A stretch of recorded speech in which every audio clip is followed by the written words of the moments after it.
Ser podcast. Grandes obras literarias, algunos grandes éxitos y los imprescindibles del momento tienen su espacio en ¿Y ahora qué leo?, la edición especial exclusiva en Podimo de Un libro, una hora, donde descubrirás las mejores historias. Empieza a escucharlo ya con el enlace que te dejamos en la descripción de este episodio y consigue una oferta muy especial.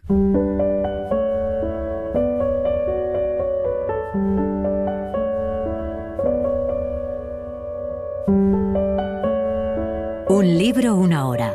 Dirigido por Antonio Martínez Asensio.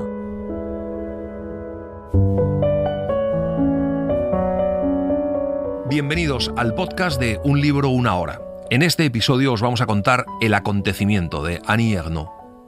Annie Ernaux nació en Lillebonne, en Francia, en 1940. Publicó su primera novela en 1974 y abandonó la ficción 10 años más tarde. Desde entonces, solo publica obras autobiográficas, o como prefiere decir ella, autosociobiográficas. Es la autora de Los armarios vacíos, La mujer helada, Pura pasión, La ocupación o Los años, entre otras obras.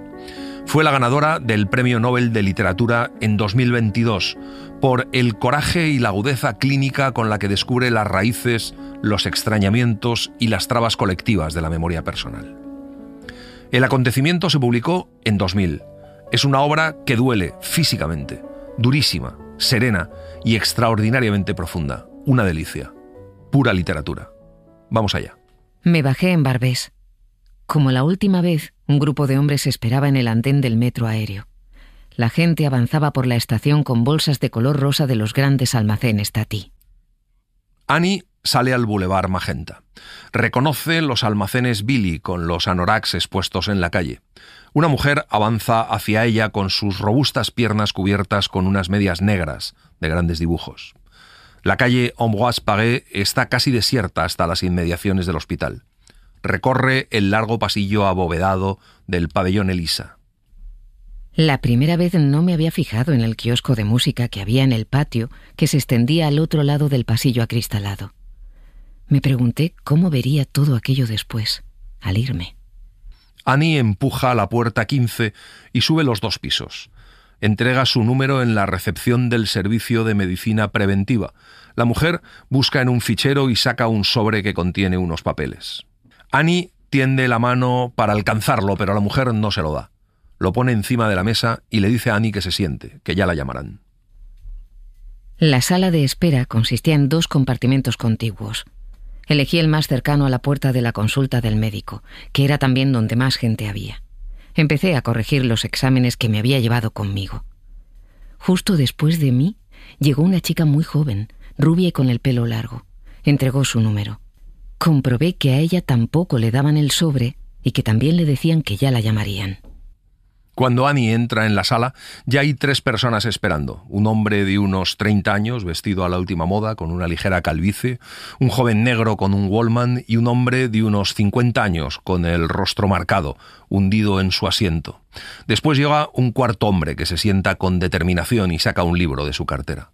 La última es una pareja, ella con mallas y tripa de embarazada y él con traje y corbata. La chica rubia sostenía la cazadora de cuero doblada sobre las rodillas. Mantenía los ojos bajos, casi cerrados. Parecía petrificada. A sus pies había dejado una gran bolsa de viaje y una mochila pequeña. Me pregunté si tendría más razones que los demás para estar asustada. Quizá viniera a buscar el resultado de la prueba antes de irse de fin de semana o de volver a casa de sus padres, fuera de la capital. La doctora sale de la consulta. Es una mujer joven y delgada, petulante, con una falda rosa y medias negras. Dice un número. Llaman al joven negro y después a otras personas. Nadie habla ni se mueve, salvo la mujer embarazada. El teléfono suena varias veces. Había acabado de corregir los exámenes. Me venía una y otra vez a la cabeza la misma escena borrosa de aquel sábado y de aquel domingo de julio. Los movimientos del amor, la eyaculación. Debido a esa escena olvidada durante meses, me encontraba ahora ahí. El abrazo y los movimientos de los cuerpos desnudos me parecían una danza mortal. La doctora dice el número de Annie en voz alta. Antes incluso de que Annie entre en la consulta, la doctora le dirige una gran sonrisa. Le dice que ha dado negativo. Annie se echa a reír. Baja la escalera a toda velocidad y rehace el trayecto en sentido inverso, sin fijarse en nada. Me di cuenta de que había vivido ese momento en el Hospital Lariboisière de la misma forma que en 1963 había esperado el veredicto del doctor N, inmersa en el mismo horror y en la misma incredulidad. Mi vida, pues, ocurre entre el método Ogino y el preservativo a un franco de las máquinas expendedoras. Es una buena manera de medirla, más segura incluso que otras. Como señala Javier Zurro en el diario.es, hay dos temas que siempre destilan las obras de Annie Ernaux: la cuestión de género y de clase. Ernaux escribe una literatura eminentemente feminista, no solo de forma explícita, sino también en su forma de narrar los cuerpos, el sexo y las relaciones. Todo está filtrado por su experiencia, en la que ser una mujer ha sido determinante. Ernaux no amaga, no aporta solo un poco de su experiencia, ella va con todo. Es la única forma de hacerlo. La Academia Sueca ha destacado de su obra que escribir es un acto político que nos abre los ojos a la desigualdad social. Sus libros, a los que ella nunca llama novelas, son la muestra clara de que la diversidad no es ninguna trampa, que las luchas identitarias deben ir al lado de las de clase. Aquel mes de octubre de 1963 en Rouen, Annie estuvo esperando durante más de una semana a que le viniera la regla. Al volver a su habitación de la residencia universitaria en la calle d'Herbourville, siempre tenía la esperanza de encontrar una mancha en sus bragas. Todos los días, antes de acostarse, escribía en su agenda con mayúsculas y subrayado «nada». El año anterior, por la misma época, había empezado a escribir una novela. Me parecía algo muy lejano y que nunca volvería a suceder. A finales de octubre dejé de pensar que pudiera llegarme la regla. Pedí hora con un ginecólogo, al doctor N, para el día 8 de noviembre. El fin de semana de Todos los Santos, Annie volvió como de costumbre a casa de sus padres. Temía que su madre le preguntara por el retraso. Annie está segura de que su madre inspeccionaba la ropa que le llevaba para lavar y controlaba sus bragas todos los meses. El lunes se levantó con el estómago revuelto y un extraño sabor en la boca. O, una chica de la residencia universitaria, le propuso dar en su lugar unas clases de francés en la institución Saint-Dominique. Era una buena manera de ganar un poco más de dinero, aparte del de la beca. Annie aceptó, pero el día que le tocaba ir, llamó para rechazar las clases. Decide ir al ginecólogo. Nada más bajarme de la camilla, con mi gran jersey cubriéndome los muslos, el ginecólogo me dijo que seguramente estaba embarazada. Lo que yo creía que era una enfermedad de estómago eran náuseas. Me prescribió unas inyecciones para que me bajara la regla, pero me pareció que ni él mismo estaba seguro de que fueran a hacer efecto. En el umbral de la puerta, el ginecólogo le dijo sonriendo que los hijos del amor son siempre los más guapos. A ella le pareció una frase espantosa. Volvió andando a la residencia. En la agenda aparece escrito: «Estoy embarazada». Es horrible. A comienzos de octubre había hecho el amor varias veces con P, un estudiante de ciencias políticas que había conocido durante las vacaciones y a quien más tarde había ido a ver a Burdeos. Aunque sabía por el calendario Ogino que me encontraba en un periodo de riesgo, no creía que aquello pudiera llegar a arraigar en el interior de mi vientre. Annie volvió a casa de sus padres. En un determinado momento tuvo una breve y escasa pérdida de sangre rosácea. Dejó las bragas y el pantalón de tela manchados encima del montón de ropa sucia bien a la vista. De regreso a Rouen, llamó por teléfono al doctor N, que le confirmó que estaba encinta. Escribí a P para decirle que estaba embarazada y que no quería tener el niño. Nos habíamos separado sin saber si continuaríamos o no nuestra relación.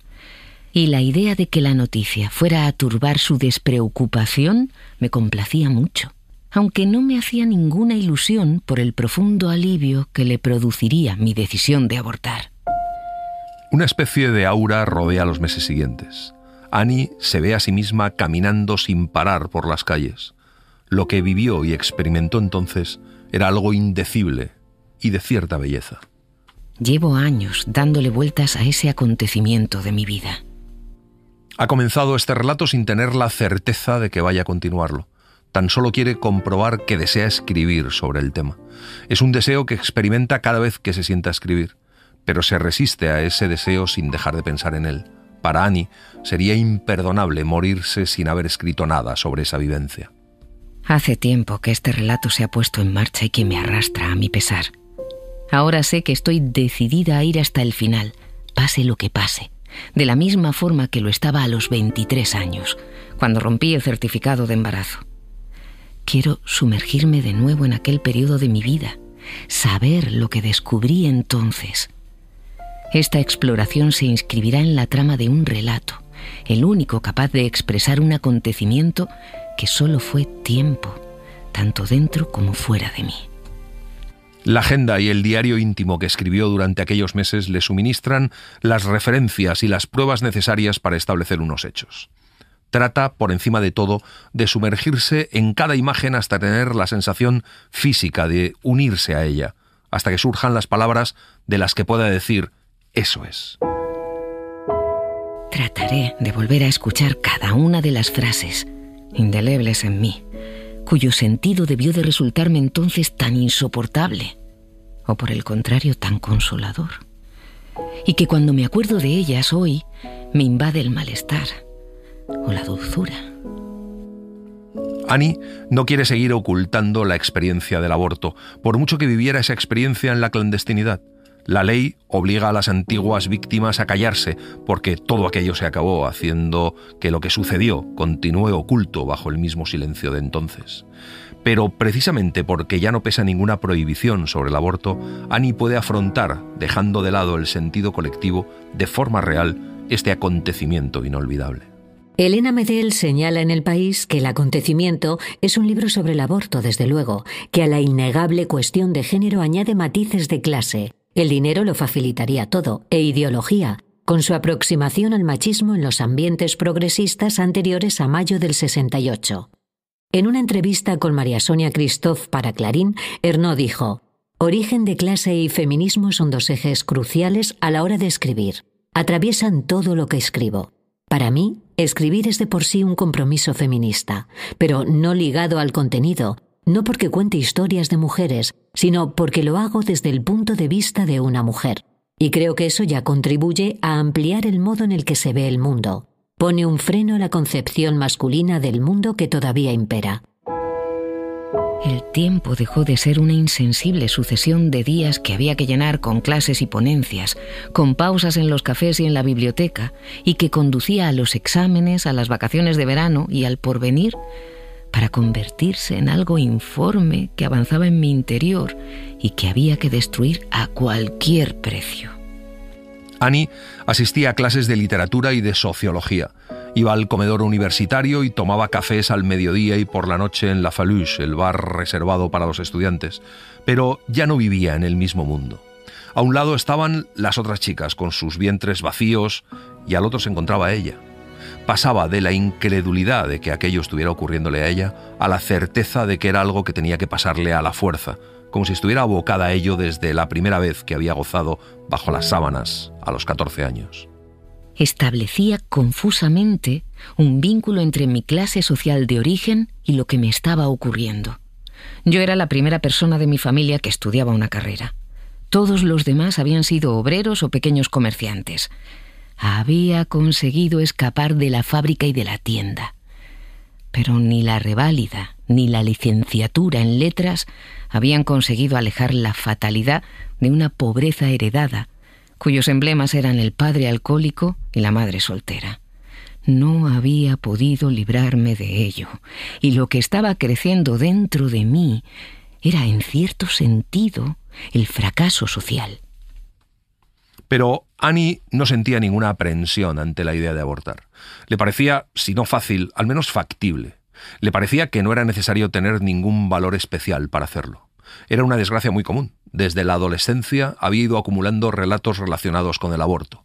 Los había leído en las novelas o se los había oído contar en voz baja a las vecinas del barrio. Había ido adquiriendo un vago conocimiento sobre los métodos que podían utilizarse: la aguja de hacer punto, el peciolo del perejil, las inyecciones de agua jabonosa, la equitación. Pero la mejor solución era encontrar un médico clandestino o una de esas mujeres a las que se conocía por el nombre de aborteras. El año anterior, una joven divorciada me había contado que un médico de Estrasburgo la había ayudado a abortar. No me dio ningún detalle, solo me dijo que le había dolido tanto que había tenido que agarrarse al lavabo. Yo también estaba dispuesta a agarrarme al lavabo. No se me ocurría que pudiera llegar a morir. 3 días después, Annie se encontró en el patio de la facultad con Jean T., un estudiante casado y asalariado, con ideas revolucionarias, que pertenecía a una asociación semiclandestina que luchaba por la libertad anticonceptiva y la planificación familiar. Annie pensó que podría ayudarla, así que fueron a tomar un vino y nada más decirle que estaba embarazada, Annie vio aparecer en el rostro de Jean T. una expresión de curiosidad y de regocijo. Jean T. le propuso ir a cenar a su casa en las afueras de Rouen. Cuando llegaron, su mujer estaba dando de comer a su hijo, sentado en una silla alta. Jean T. le dijo brevemente que A tenía problemas. Llegó un amigo de ella, y después de acostar al niño, la mujer sirvió conejo con espinacas. El color verde de la verdura bajo los trozos de conejo me produjo náuseas. Pensé que si no abortaba, dentro de un año sería como la mujer de Jan. Nada más acabar de cenar, ella se fue con su amigo a buscar material para la escuela donde trabajaba como maestra. Comencé a fregar los platos con Jan T. Me tomó en sus brazos y me dijo que nos daría tiempo a hacer el amor. Me zafé de él y continué fregando. Su mujer regresó. Le propusieron que se quedara a dormir. Annie durmió en un colchón inflable.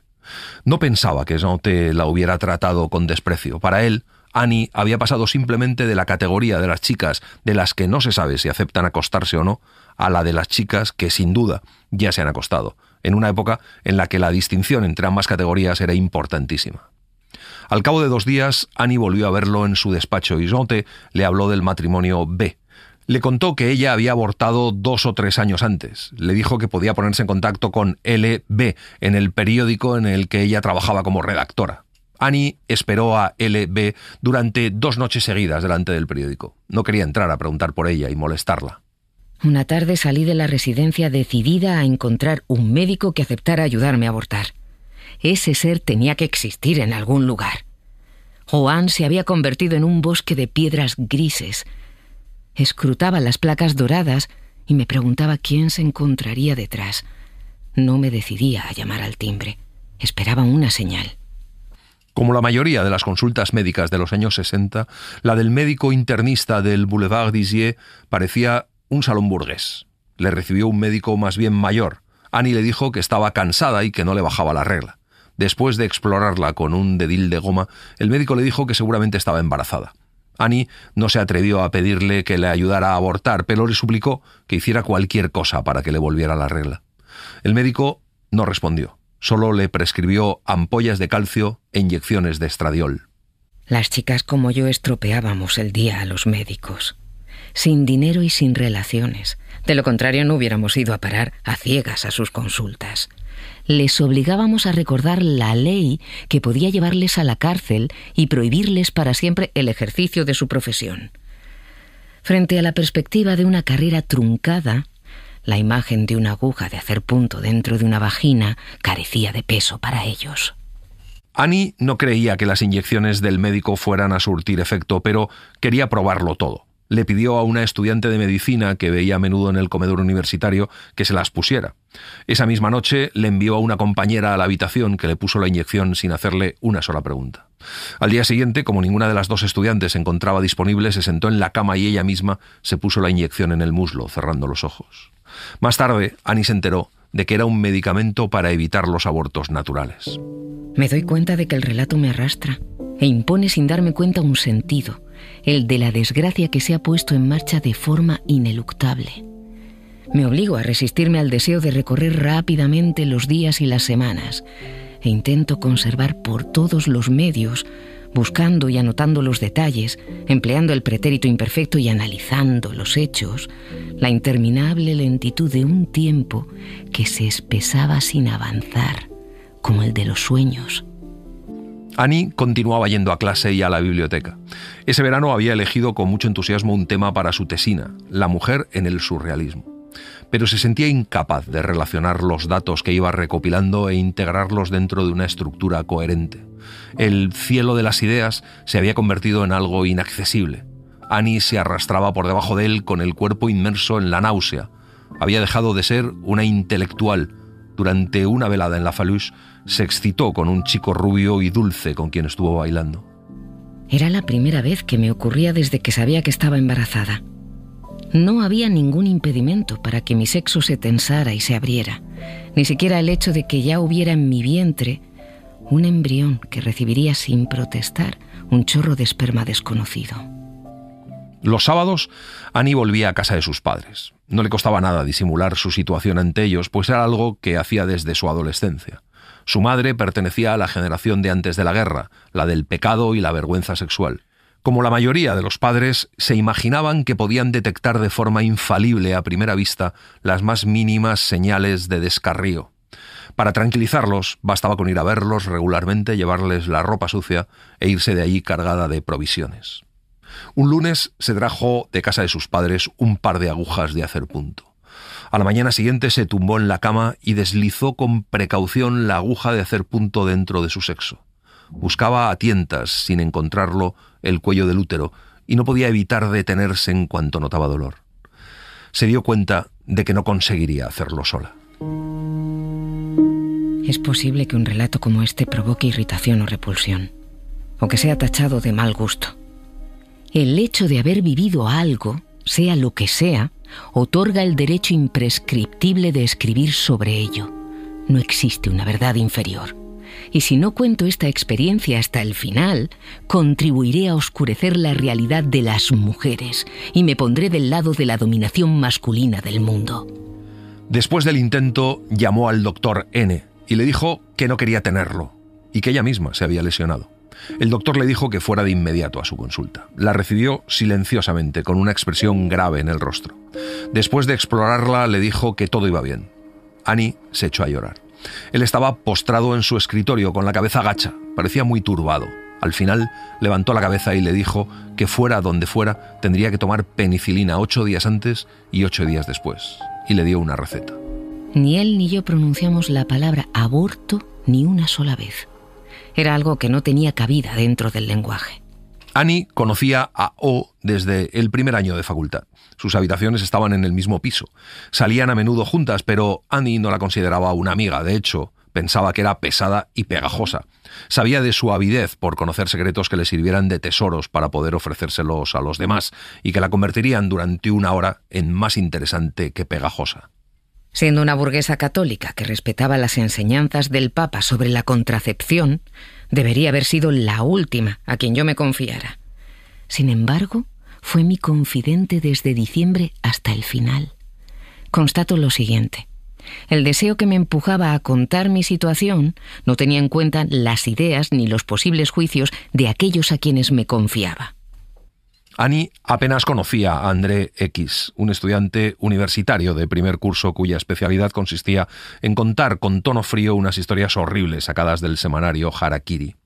Durante una conversación en un café, Annie le dijo que estaba embarazada y que iba a hacer todo lo posible por abortar. André X se quedó petrificado. Después intentó convencerla de que no cometiera lo que para él era un crimen. Permanecieron mucho tiempo sentados en aquella mesa. André X no conseguía separarse de Annie. El deseo de abortar de Annie suscitaba una especie de atracción. Ver con la imaginación o volver a ver por medio de la memoria es el patrimonio de la escritura. Pero vuelvo a ver sirve para hacer constar por escrito el momento en que tengo la sensación de haberme reunido con la otra vida, la vida pasada y perdida. Una sensación que la expresión es como si todavía estuviera ahí, traduce de una forma muy exacta. El único que no parecía interesarse por la situación de Annie era el chico de quien estaba embarazada. Annie le mandaba desde Burdeos cartas espaciadas en las que mencionaba de forma alusiva las dificultades para encontrar una solución. Seguramente ya no sentía nada por Annie y solo quería volver a ser el que era antes, un estudiante preocupado tan solo por sus exámenes y su porvenir, pero no tenía fuerzas para romper. En octubre habían previsto pasar juntos las vacaciones de Navidad e ir a la nieve con una pareja amiga. Annie no tenía ninguna intención de modificar el proyecto. Estábamos a mitad de diciembre. Mis nalgas y mi pecho tensaban los vestidos. Me sentía pesada, pero las náuseas habían desaparecido. A veces olvidaba que estaba embarazada de 2 meses. Tumbada en la cama, con el sol invernal entrando por la ventana, escuchaba los conciertos de Brandeburgo exactamente igual que el año anterior. Tenía la impresión de que en mi vida no había cambiado nada. Como señala en Zenda, @mientrasleos, Ernaux entra de lleno en el tema del aborto clandestino para mostrar la crueldad y el desamparo, al que adereza con ficción para lograr hacer de su vivencia un testimonio universal de miles de mujeres pertenecientes a varias generaciones. No solo eso, además el aborto sigue siendo ilegal en muchos países. De ahí que este título, más que una novela o una historia, se acerque a un testimonio de soledad que tiende un puente entre personas que hayan pasado por ello. Si a todo esto le sumamos el intimismo que destila la sencillez de su prosa, logra una conexión con cualquier lector que ve como un dolor, no siempre físico, le es contagiado durante la lectura en forma de dolor emocional. Unos 10 días antes de Navidad, cuando Annie ya no se lo esperaba, L.B. llamó a la puerta de su habitación. Se había encontrado con Jean T. en la calle y este le había dicho que Annie quería verla. Seguía llevando las mismas gafas gruesas con montura negra. Resultaban intimidantes. Le dio la dirección de la mujer a la que ella había acudido, una enfermera de cierta edad que trabajaba en una clínica. La señora P.R. vivía en el callejón sin salida Cardinet, en el distrito 17 de París. Annie se rió al oír las palabras callejón sin salida. L.B. le expuso con tranquilidad, incluso con alegría, la forma de proceder de la señora P.R. Con la ayuda de un espéculo introducía una sonda en el cuello del útero. Después, solo había que esperar a que se produjera el aborto. Era una mujer seria y limpia que hervía todos sus instrumentos. La señora P.R. cobraba 400 francos. L.B. le propuso adelantárselos a Annie. Una dirección y dinero era todo lo que Annie necesitaba en aquel momento. Gastarme parte del dinero que necesitaba para pagar el aborto en ir al Macizo Central y visitar a P, sabiendo como sabía que él no tenía ganas de volver a verme, no era nada razonable. Pero yo no había ido a esquiar nunca y necesitaba tomar un respiro antes de dirigirme al callejón sin salida Cardinet en el distrito 17. Los estudiantes de Derecho con los que fueron a esquiar no sabían que Annie estaba embarazada, ni que quería abortar, claro. P. pensaba que era mejor no decírselo. Los consideraba demasiado burgueses para contárselo. Estaban prometidos y no se acostaban juntos. P. deseaba, por encima de todo, no echar a perder las vacaciones. Se entristecía en cuanto Annie abordaba el tema. La pareja, que no tenía problemas de dinero, se alojaba en un hotel viejo y elegante. P. y Annie en una pensión. Hacían poco el amor y con prisas, sin sacar partido de la ventaja que les procuraba el embarazo. Annie solo estaba interesada en las actividades físicas. Deseaba que al hacer un esfuerzo intenso o caerse, aquello se soltara. Siempre que escribo me planteo la cuestión de las pruebas. Aparte del diario y de la agenda que escribía en aquella época, no dispongo de ninguna otra certeza en lo que se refiere a mis sentimientos y a mis pensamientos de entonces, debido a la inmaterialidad y a la evanescencia de todo aquello que atraviesa la mente. Solo el recuerdo de las sensaciones que experimentaba ante seres y cosas externos a mí puede suministrarme la prueba de esa realidad. La única y auténtica memoria es material. El miércoles 8 de enero, Annie fue a París a conocer a la mujer que le ayudaría a abortar y a concertar con ella una serie de detalles prácticos, el día, el precio. Para ahorrarse el billete del tren, hizo autostop. Paró un coche muy grande que la dejó en Neuilly. Luego tomó el metro. Cuando llegó al distrito 17, apenas había luz. En la placa de la calle aparecía escrito Pasaje Cardinet y no Callejón sin salida Cardinet. Annie lo interpretó como una buena señal. Respiró aliviada. Era un inmueble vetusto. La señora P.R. vivía en el segundo piso. Millares de chicas han subido alguna vez una escalera parecida a aquella y han llamado a una puerta detrás de la cual había una mujer de la que no sabían nada y a quien iban a confiar su sexo y su vientre. Y la mujer, la única persona capaz de ayudarles en su desgracia, ha abierto la puerta y ha aparecido ante ellas con un delantal, unas zapatillas de lunares y un trapo de cocina en la mano y les ha preguntado: ¿quería algo, señorita? La señora P.R. era baja, rechoncha y con gafas. Tenía un moño gris e iba vestida de oscuro. Parecía una mujer mayor de pueblo. Las dos únicas estancias de la casa eran una cocina estrecha y oscura y un dormitorio un poco más grande, con muebles anticuados. Le preguntó cuándo había tenido por última vez la regla. Annie le respondió que hacía 3 meses. La señora P.R. le dijo que era un buen momento para hacerlo. Le pidió que se desabrochara el abrigo. Le palpó el vientre con las 2 manos por debajo de la falda y exclamó con una especie de satisfacción que tenía muy buena tripa. Annie En ese momento pensó que era a ella a quien iba a confiar el interior de su vientre. Me dijo que volviera el miércoles siguiente, el único día que podía traer un espéculo de la clínica en la que trabajaba. Me pondría una sonda, nada más. No añadiría ni agua jabonosa ni lejía. Me confirmó su tarifa, 400 francos al contado. Se ocupó del asunto con determinación, sin familiaridades, no me tuteaba. Y discreta, no me hacía ninguna pregunta. Fue a lo esencial: fecha de las últimas reglas, precio, técnica utilizada. Que se limitara a las cuestiones materiales tenía algo extraño y tranquilizador. No había lugar ni para los sentimientos ni para la moral. Más tarde, al recordar el rápido parpadeo de sus ojos y su forma de mordisquearse el labio inferior, Annie se dio cuenta de que había en la señora PR algo de animal acorralado, que ella también tenía miedo. Tal vez lo hacía por dinero, pero quizá también por un deseo de ser útil a las mujeres. Después de la primera visita al pasaje Cardinet, Annie comenzó a tomar la penicilina y no hubo sitio más que para el miedo. Me resulta imposible tratar de sentir ahora lo que debí de experimentar entonces. Solo si tomo al azar de la cola de un supermercado o de una oficina de correos a una mujer cualquiera de unos 60 años de aspecto rudo y antipático y me imagino que va a hurgar en mi sexo con un objeto desconocido, puedo acercarme fugazmente al estado en el que estuve inmersa durante una semana. El miércoles 15 de enero, a primera hora de la tarde, Annie tomó un tren para París. Llegó al distrito 17 a la cita fijada con la señora PR con 1 hora de antelación. Era un día templado y húmedo. Entró en una iglesia y estuvo rezando durante mucho tiempo para que no le doliera. Se tomó un té en un café cercano. Antes de irse, bajó a los servicios y se miró en el espejo de encima del lavabo. Pensé más o menos lo siguiente: todo esto me está ocurriendo a mí y no voy a poder soportarlo. La señora PR lo había preparado todo. En el fuego había una cacerola de agua hirviendo donde se encontraban los instrumentos. Annie pasó a la habitación. La señora PR parecía tener prisa por comenzar. Había ampliado la cama con una mesa cubierta con una toalla de color blanco. Annie se quitó las medias y las bragas, colocó la parte superior del cuerpo encima de la cama, con la cabeza en la almohada y los riñones y las piernas dobladas encima de la mesa. La señora PR no paraba de hablar mientras trajinaba. Dijo que solo le introduciría la sonda, nada más. Se sentó delante de la mesa, al pie de la cama. Annie veía la cabeza gris de la señora PR entre sus piernas. He llegado a la escena de la habitación.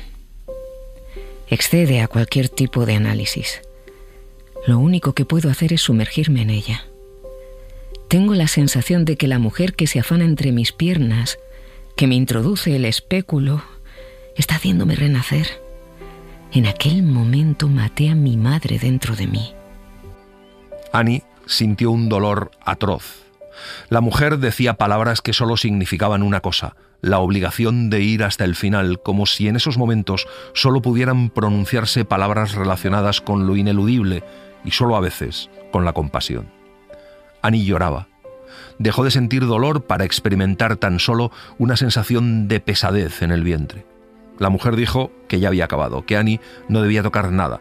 Le había puesto un gran pañal de algodón por si perdía agua. Podía ir al retrete tranquilamente y podía caminar. Dentro de 1 o 2 días aquello se iría.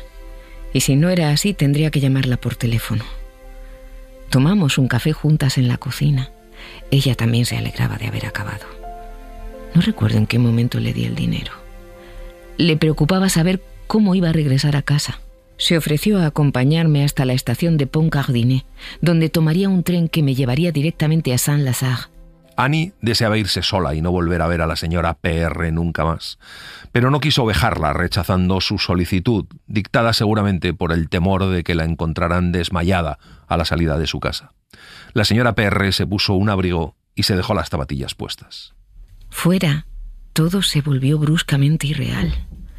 Caminábamos una junto a la otra por en medio de la calzada, dirigiéndonos hacia el final del pasaje Cardinet, que parecía estar cerrado por los muros de 2 inmuebles, entre los que solo había una rendija por la que pasaba la luz. Era una escena lenta. El día no estaba muy claro. No había nada en mi infancia ni en mi vida de antes que justificara mi presencia allí. Annie se sentía abandonada por todo el mundo, salvo por esa mujer vieja vestida con un abrigo negro que la acompañaba como si fuera su madre. Durante el 16 y el 17 de enero, Annie estuvo esperando las contracciones. Escribió una carta a P. para decirle que no quería volver a verle nunca más, y otra a sus padres en las que les explicaba que no iría a casa a pasar el fin de semana porque iba a ver los valses de Viena. No ocurría nada. No sentía dolores. La noche del viernes 17 llamé a la señora PR desde una oficina de correos cercana a la estación. Me dijo que fuera a verla a la mañana siguiente. En mi diario, donde no había escrito nada desde el 1 de enero, anoté ese mismo viernes 17. Sigo esperando. Mañana volveré a casa de la abortera porque no lo ha conseguido. El sábado 18, Annie tomó a primera hora de la mañana un tren para París. Hacía mucho frío, todo estaba cubierto de nieve. La señora PR la recibió profiriendo exclamaciones sobre el frío glacial y la hizo entrar rápidamente. En la cocina había un hombre sentado, más joven que ella, llevaba una boina en la cabeza. No pareció ni sorprendido ni molesto. En la mesa había una palangana llena de agua todavía humeante, donde flotaba un tubo fino y rojo. Era la nueva sonda, parecía una serpiente. Al lado de la palangana había un cepillo de pelo. Me hizo pasar al dormitorio como la primera vez. Ya no me daba miedo lo que me iba a hacer. No sentí ningún daño. Mientras me quitaba la primera sonda para colocarme la de la palangana, exclamó: «Está en pleno proceso». Era una frase que podría haber dicho una comadrona. Hasta ese momento no había pensado que todo aquello pudiera compararse a un parto. No me pidió más dinero, pero me dijo que le mandara la sonda, porque era un modelo difícil de conseguir. Al bajar del tren, Annie llamó al doctor N. Le dijo que le habían puesto una sonda. Quizá tenía la esperanza de que él le hiciera ir a su consulta como el mes anterior y de que tomara el relevo de la señora PR. El doctor N permaneció unos instantes en silencio y después le aconsejó que tomara determinada medicina. En la farmacia le preguntaron si tenía receta. Annie se encontraba en medio de la farmacia. Varios farmacéuticos la miraban. Se sentía culpable sin receta, como si pudieran ver la sonda a través de la ropa. Annie se sintió, tal vez, más que nunca, desesperada. Mientras escribo, debo resistirme en ocasiones al lirismo de la cólera o del dolor. No quiero hacer en este texto lo que no hice, o hice tan pocas veces durante aquel momento de mi vida: gritar y llorar. Quiero permanecer lo más cerca posible de la sensación de inamovible desgracia que tenía entonces y de la que me hacían tomar más conciencia todavía cosas tan dispares como la pregunta de una farmacéutica o la visión de un cepillo de pelo al lado de la palangana de agua donde se encontraba la sonda. Porque la conmoción que experimento al volver a ver esas imágenes, al volver a escuchar esas palabras, no tiene nada que ver con lo que sentía entonces. Es tan solo una emoción para la escritura, o lo que es lo mismo, una emoción que permite la escritura y que constituye la señal de su verdad. Durante el fin de semana, en la ciudad universitaria solo se quedaban los estudiantes extranjeros y algunas chicas cuyos padres vivían lejos. El comedor universitario estaba cerrado, así que Annie no tenía ninguna necesidad de hablar con nadie. Annie no era capaz de leer ni de escuchar discos. El domingo por la tarde estuvo caminando. La sonda ya no le molestaba. El lunes llevaba 4 días con ella. Hacia mediodía tomó el tren para hacer un rápido viaje de ida y vuelta a casa de sus padres, pues temía no poder verlos el sábado siguiente. Me miré las bragas. Estaban mojadas de sangre y agua que se deslizaban a lo largo de la sonda, que comenzaba a salirse de mi sexo. Por la ventana podía ver las casitas bajas del barrio, los jardines, el mismo paisaje que había visto desde mi infancia. Annie regresó a Rouen en el tren de las 4:20. Aquella tarde ponían el acorazado Potemkin en el cineclub y fue con O. Empezó a sentir unos dolores que le contrajeron a intervalos el vientre. A cada contracción miraba fijamente la pantalla conteniendo la respiración. Los intervalos se acortaban hasta que no pudo seguir la película. Cuando en la pantalla apareció un enorme trozo de carne lleno de gusanos y suspendido de un gancho, Annie se levantó y corrió a la residencia universitaria.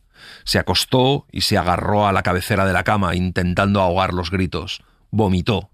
O entró a verla, pero no sabía qué hacer, y a medianoche se fue a acostar.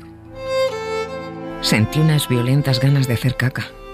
Corrí a los servicios, al otro lado del pasillo, y me puse de cuclillas delante del retrete, frente a la puerta. Veía las baldosas entre mis muslos. Empujaba con todas mis fuerzas. Salió como si fuera una granada, con una salpicadura de agua que llegó hasta la puerta. Vi un muñequito colgando de mi sexo al final de un cordón rojizo. Nunca hubiera imaginado que pudiera tener aquello dentro de mí. Tuve que andar con él hasta mi habitación. Lo tomé en la mano. Pesaba extrañamente. Y avancé por el pasillo apretándolo entre mis muslos. Me comportaba como un animal. La puerta de O está entreabierta. Annie ve que tiene la luz encendida. La llama suavemente y le dice que ya está. Se encuentran las dos en la habitación de Annie, que está sentada en la cama con el feto entre las piernas. Annie le dice a O que hay que cortar el cordón. O toma las tijeras y, sin saber por qué lugar hay que cortar, lo hace. Miramos el feto. Tiene un cuerpo minúsculo y una gran cabeza. Bajo los párpados transparentes, los ojos parecen dos manchas azules. Parece una muñeca india. Le miramos el sexo. Nos parece ver el comienzo de un pene. Así que he sido capaz de fabricar esto. O se sienta en el taburete. Llora. Lloramos en silencio. Es una escena que no tiene nombre, en la que la vida y la muerte se dan la mano. Es una escena de sacrificio. Ninguna de las dos sabe qué hacer con el feto. O va a buscar a su dormitorio una bolsa de galletas vacía, y Annie lo mete dentro. Va hasta el cuarto de baño con la bolsa. Pesa como si llevara una piedra dentro. Vuelca la bolsa encima del retrete y tira de la cadena. En Japón, los abortos reciben el nombre de Mizuko, los niños del agua. Los gestos de aquella noche surgieron de forma automática. En aquel momento eran los únicos que podían hacerse. Por sus creencias y su ideal burgués de la vida, O no estaba preparada para cortar el cordón de un feto de 3 meses. Seguramente recuerde aquel episodio como un trastorno inexplicable, como una anomalía en su vida. Quizá condene a los abortistas, pero fue ella, con su carita crispada y llena de lágrimas, la única que estuvo al lado de Annie aquella noche, improvisando el papel de comadrona en la habitación 17 de la residencia universitaria. Empecé a perder sangre. Al principio no hice caso porque pensé que todo había acabado. La sangre brotaba de forma irregular del cordón cortado. Estaba tendida en la cama sin moverme. Y yo me pasaba toallas de baño que se empapaban rápidamente. No quería ver a ningún médico. Hasta el momento me las había arreglado sin ellos. Annie quiso levantarse, pero solo vio centelleos. En ese momento pensó que iba a morirse de una hemorragia. Gritó que necesitaba un doctor de inmediato y yo bajó a llamar al portero. No respondía. Con la entrada en escena del médico de guardia comenzó la segunda parte de la noche. De ser una experiencia pura de vida y muerte, se convirtió en una de exposición y juicio. El médico de guardia se sentó en la cama de Annie y, agarrándole por la barbilla, le preguntó por qué lo había hecho y cómo. Annie le suplicó que no la dejara morir. El médico le pidió que jurara que no lo volvería a hacer. La miraba de una forma enloquecida. Luego firmó una orden para enviarla a un hospital y le pidió a Annie que le pagara la visita. Como Annie no podía levantarse, el médico abrió el cajón del escritorio de Annie y tomó el dinero de su monedero. Me bajaron de la habitación en camilla. Lo veía todo borroso, no llevaba las gafas puestas.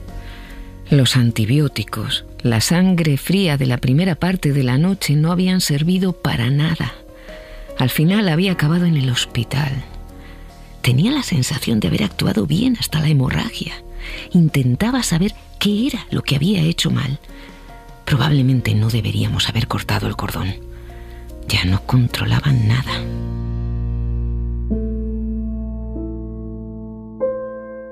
La colocaron en una cama con ruedas en el vestíbulo, frente al ascensor, en medio de las idas y venidas de la gente. Nadie acudía a atenderla. Llegó una joven con un vientre enorme, acompañada por otra mujer que debía de ser su madre. Dijo que iba a dar a luz. La enfermera le regañó, le contestó que todavía le faltaba mucho. La chica quería quedarse. Se produjo una discusión y la chica volvió a irse con su acompañante. Se trataba de una chica de unos 20 años que no tenía marido. Había decidido dar a luz, pero no la trataban mejor que a mí. La joven que había abortado y la madre soltera de uno de los barrios pobres de Wuhan nos encontrábamos en la misma situación. Quizás a ella la despreciaran todavía más que a mí. Annie estaba desnuda bajo una luz violenta en la sala de operaciones, con las piernas abiertas y los pies sujetos con unas correas. Suplicó al joven cirujano que le dijera lo que le iba a hacer. De pie, delante de sus muslos separados, el médico gritó: «Yo no soy un fontanero». Esas fueron las últimas palabras que Annie oyó antes de caer bajo los efectos de la anestesia. Se despertó en mitad de la noche. Una mujer entró en su habitación y le gritó que se callara de una vez. Annie le preguntó si le habían quitado los ovarios, pero solo le habían hecho un raspado. Estaba sola en la habitación, vestida con un camisón del hospital. Oía el llanto de un niño. Entonces supe que durante la noche había perdido el cuerpo que había tenido desde la adolescencia, con su sexo vivo y secreto. Aquel sexo que había absorbido el sexo de un hombre sin cambiar, haciéndose todavía más vivo y secreto. Ahora tenía un sexo expuesto, descuartizado, un vientre rascado, abierto al exterior, un cuerpo parecido al de mi madre. El residente que la había atendido la noche anterior pasó a verla. Permaneció junto a la puerta. Parecía incómodo. Annie pensó que estaba avergonzado por haberla maltratado en la sala de operaciones, pero en realidad de lo único que se avergonzaba era de haber tratado a una estudiante de la Facultad de Letras como a una obrera textil. Annie lo supo por la enfermera de noche, una mujer de cabellos grises que le reprochó no haberle dicho al doctor que era como él, que pertenecía a su mundo. Al irse hizo una alusión a mi aborto y concluyó con convicción: «Así estará mucho más tranquila». Son las únicas palabras de consuelo que recibí en el hospital y que debí no tanto a una complicidad entre mujeres como a una aceptación por parte de la gente humilde del derecho de los de arriba a situarse por encima de las leyes. Jean T., LB y JB fueron juntos a verla. Annie les contó lo de la hemorragia y lo del hospital en clave de humor. Annie y LB compararon con júbilo sus abortos. JB le contó que la dueña de la tienda de ultramarinos de la esquina le había dicho que para abortar no hacía falta ir a París, pues en el barrio había una mujer que solo cobraba 300 francos por hacerlo. Las dos bromearon sobre los 100 francos que hubiera podido ahorrarse. En ese momento podían reírse de las vejaciones y del miedo, de todo aquello que no les había impedido transgredir la ley. Los recién nacidos lloraban de forma intermitente. En mi habitación no había ninguna cuna, pero yo también había parido.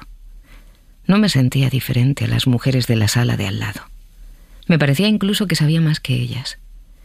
En los servicios de la residencia universitaria había traído al mundo una vida y una muerte al mismo tiempo.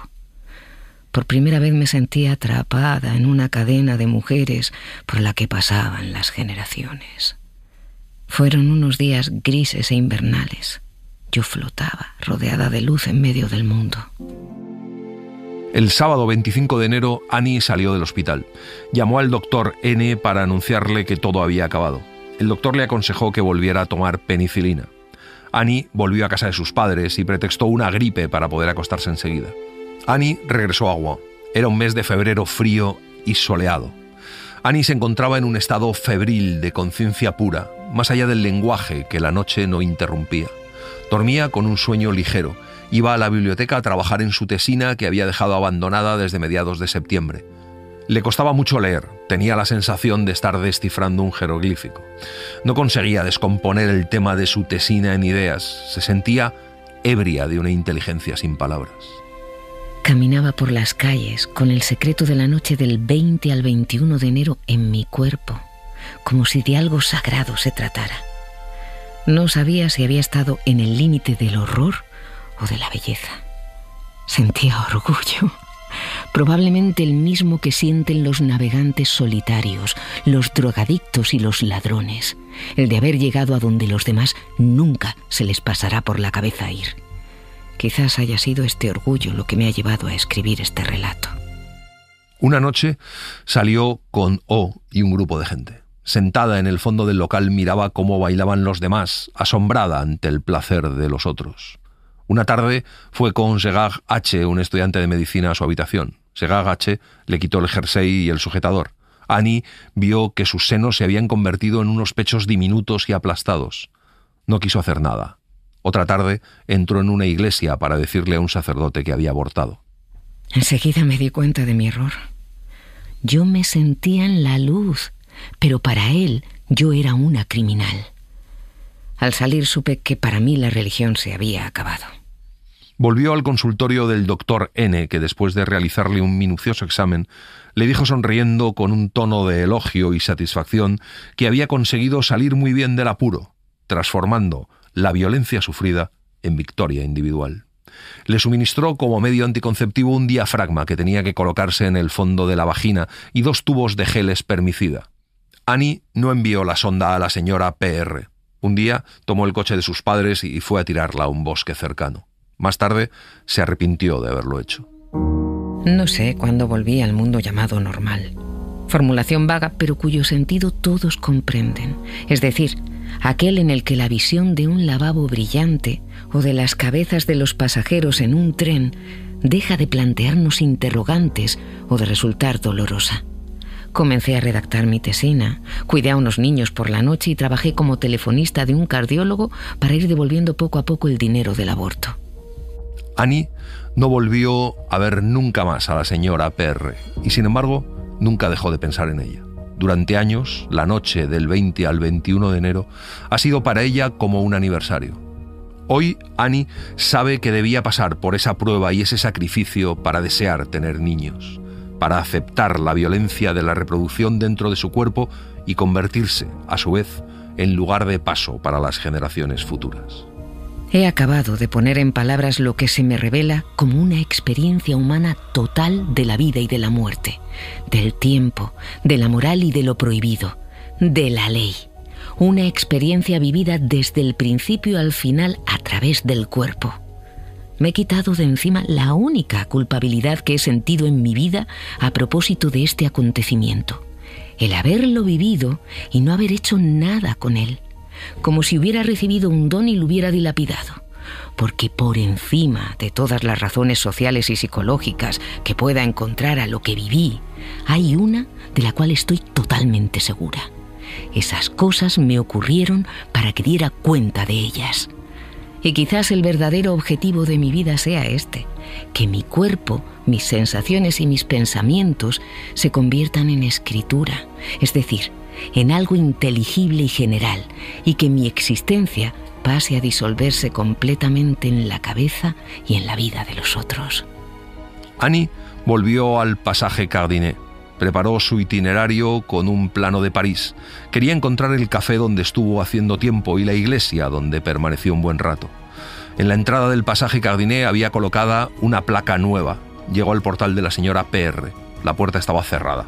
Continuó avanzando por en medio de la calzada. No se cruzó con nadie, ni pasó ningún coche. Dudó cuál sería el café. Ninguno le recordaba nada, pero estaba segura de que lo reconocería al ver los servicios del sótano. Entró en el café Brazza. Preguntó al camarero dónde estaban los servicios. Era un cuchitril en el que había un lavabo con un espejo encima y un retrete turco. No recordaba si el del café de hacía 30 años era así.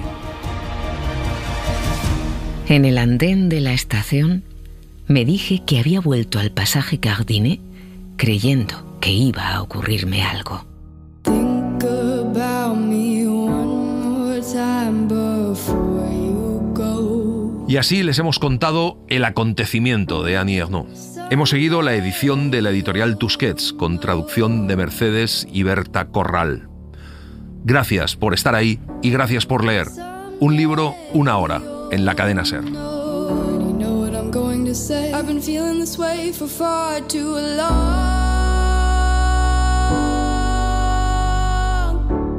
Un programa escrito y dirigido por Antonio Martínez Asensio, con la voz de Charo Soria y la participación de Olga Hernán Gómez. Ambientación musical de Mariano Revilla.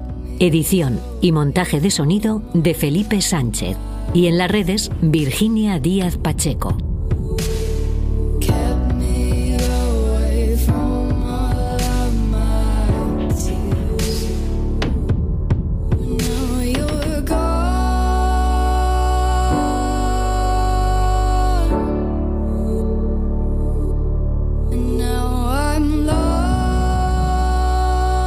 Suscríbete a Un Libro, una hora. Todos los episodios y contenidos adicionales en la app de Cadena SER y en nuestros canales de Apple Podcast, Spotify, iVoox, Google Podcast y YouTube. Escúchanos en directo en la SER los domingos a las 5 de la mañana.